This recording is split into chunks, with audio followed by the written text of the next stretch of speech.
What's going on YouTube? Welcome back to LTH. My name is Abe, and in this video, I want to talk about note keeping real quick before we get any farther in this series of how to become an expert in Proxmox, because note keeping is so important.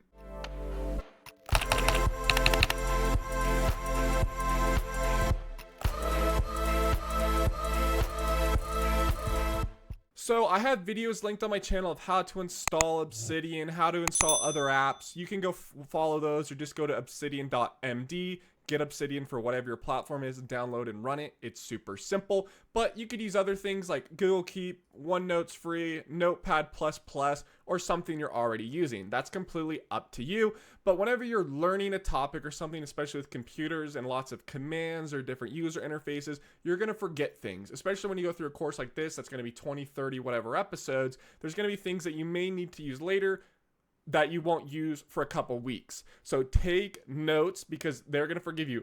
Usernames, passwords, domain names. I'd be careful when you're keeping a password in your notepad, but if everything's local and it's really just a testing environment, you don't have a lot to lose. So, you can have some leeway with where you're storing your passwords, and that's up to you. That's past the scope of this series of where you're going to keep your passwords.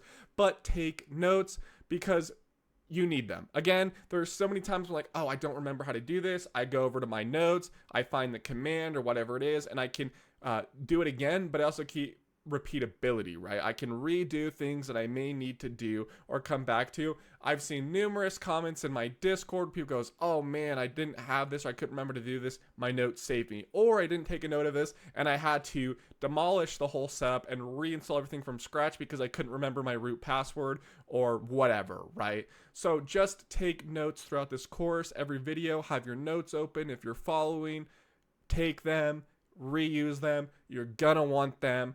That's it for this video. It's super short. Again, you can check out my channel or any other videos on YouTube for certain note keeping apps. I recommend Obsidian, which I have here because it supports Markdown. Pretty much all the other apps support Markdown that you're going to use or I'll introduce you to on this channel. Most of them do. And so it's a good structure to learn. Go check out our Obsidian video on this channel if you would like to use it or you're curious about it, but it is a very powerful tool. So that's it for this video. Before I wanted to teach you or go any further with Proxmox, I wanted to ensure that you guys are ready by having some type of note-keeping app. Thank you for watching. My name is Abe, signing off with another video.